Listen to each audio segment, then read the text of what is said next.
Hi, I'm Conway Bowman, saltwater fly fisherman here in San Diego, California. And what I love to do is Mako shark fly fishing, so Mako sharks on the fly. It's a little bit different than any other sort of fly fishing you're going to do. It's big, it's bad, it can be dangerous, but it's really cool. So, the first thing you need to do is you need to have a super-sized fly rod and reel. So that's what I have. So, I use a 14 weight rod with a matching 14 weight reel, a 13 weight floating line, and then the key component is going to be this big fly with a 10-aught hook. It's a big orange fly. Makos love it. You're sight casting to these fish, so they're coming to the boat and they're taking it, so you're watching the whole thing unfold in front of you. And so the orange fly helps out.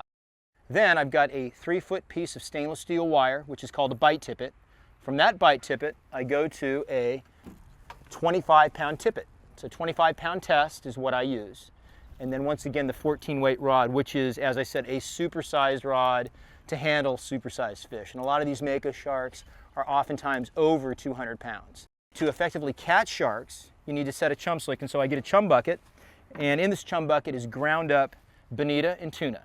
So once I find my spot, I will take this bucket, I'll set it over the side of the boat, and I'll drift over productive areas, and I'll wait anywhere from a minute to 2 hours.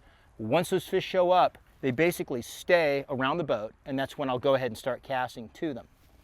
Now, I've got the sharks around the boat. I'm making the cast. I'm hooking the fish. I'm hooked up. They're jumping. They're running. I'm chasing them down. I battle them back to the boat, and oftentimes that battle can last up to an hour. But what do you do once they're at the boat? I catch and release all my sharks, and always have.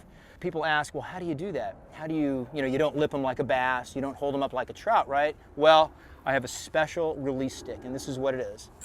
It's a 4-foot release stick, okay?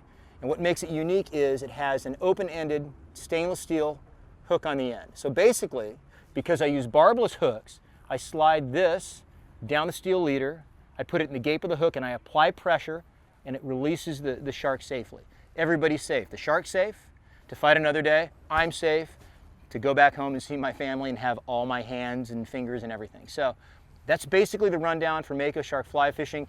It's supersized, the tackle's supersized, the fish are supersized, and there's not a more spectacular fish to catch on a fly rod, and it's done right here in San Diego, oftentimes a mile off the beach. So that's what I love to do, Mako sharks on a fly, and I encourage people to come out and do that.